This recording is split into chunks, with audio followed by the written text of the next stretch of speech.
ஆன்மீக மாலை நேயர்களுக்கு அன்பு வணக்கங்கள். மகாவிஷ்ணுவின் 10 அவதாரங்களில் 3வது அவதாரம் வராக அவதாரம். இது உலகம் ஒரு பெரும் ஆபத்தில் சிக்கியபோது அதை மீட்டெடுக்க எடுக்கப்பட்ட மிக முக்கியமான அவதாரமாகும். விஷ்ணுவின் காவலர்களான ஜயன் மற்றும் விஜயன் சனகாதி முனிவர்களை உள்ளேவிட மறுத்ததால் சாபம் பெறுகிறார்கள். 3 பிறவிகள் அசுரர்களாக பிறந்து மகாவிஷ்ணுவின் கையாலேயே வதம் செய்யப்பட வேண்டும் என்பது அந்தச் சாபம். அதன் முதல் பிறவியே ஹிரண்யாக்சன் மற்றும் ஹிரண்யகசிபு. இதில் மூத்தவனான ஹிரண்யாக்சன் பிரம்மாவை நோக்கி பல ஆயிரம் ஆண்டுகள் கடும் தவம் புரிந்து தனக்கு மரணமே நிகழக்கூடாது என்று வரம் கேட்டான்.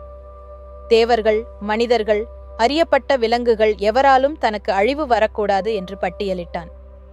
ஆனால் காட்டில் வாழும் வராகத்தை, அதாவது பன்றியை அவன் ஒரு பொருட்டாகவே நினைக்கவில்லை. பிரபஞ்சப் போர் மற்றும் பூமியின் கடத்தல் வரம் பெற்ற மதம் ஹிரண்யாக்சனை ஆட்டி படைத்தது. அவன் 30 முக்கோடி தேவர்களையும் போருக்கு அழைத்து வெற்றி பெற்றான்.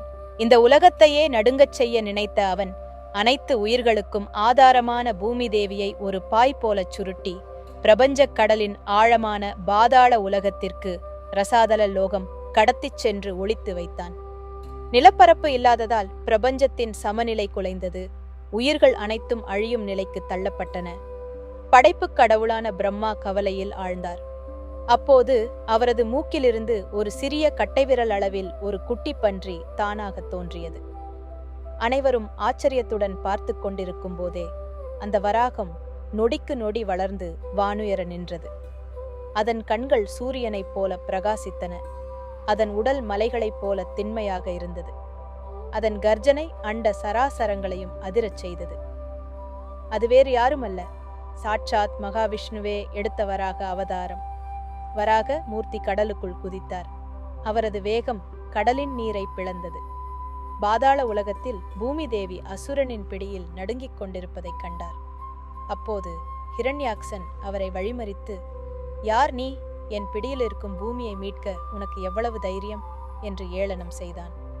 இருவருக்கும் இடையே ஒரு பயங்கரமான போர் தொடங்கியது. ஹிரண்யாக்சன் தன் மாயா சக்திகளை பயன்படுத்தி போரிட்டான். ஆனால் வராகமூர்த்தி தனது கதாயுதத்தாலும் கூர்மையான நகங்களாலும் அவனை தவிடுபொடியாக்கினார். இறுதியில் வராகமூர்த்தி தனது கால் கட்டை விரலால் அசுரனின் காதுக்கு கீழே ஓங்கி மிதித்து அவனை ஒரே அடியில் வதம் செய்தார். பிரம்மாவின் வரத்தை மீறாமல் அவன் பட்டியலிடாத ஒரு விலங்கு உருவில் அவனை அழித்து தர்மத்தை நிலைநாட்டினார். கடலுக்கு அடியில் இருந்த பூமி தேவியை தனது 2 நீண்ட வெண்மையான தந்தங்களுக்கு இடையில் ஏந்தினார். ஒரு தாய் தன் குழந்தையை தூக்குவது போல மிக மென்மையாக பூமியை தூக்கிக் கொண்டு கடலின் மேல் தளத்திற்கு வந்தார். அங்கே வந்ததும் ஆதிசேஷன் எனும் நாகத்தின் மேல் பூமியை பத்திரமாக அமரச் செய்தார். பின்னர் பூமி தேவியை மகாவிஷ்ணுவின் மடியில் அமர அவர் லட்சுமி வராகராக காட்சியளித்தார். உலகம் மீண்டும் ஒளி பெற்றது. உயிர்கள் தழைத்தன. வராக அவதாரம் என்பது வெறும் அசுரவதம் மட்டுமல்ல, இது பூமி என்ற உயிர் சூழலை பாதுகாப்பதன் அவசியத்தை கூறுகிறது. இறைவன் எத்தகைய உருவம் எடுத்தும் தர்மத்தை காப்பார் என்பதை இது உணர்த்துகிறது.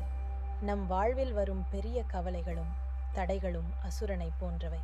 வராக மூர்த்தியை போன்ற தளராத நம்பிக்கையும் இறைவனின் அருளும் இருந்தால் எத்தகைய பாதாளத்திலிருந்தும் நாம் மீண்டு வரலாம் என்பதே இந்த இதிகாசம் நமக்கு தரும் பாடமாகும்.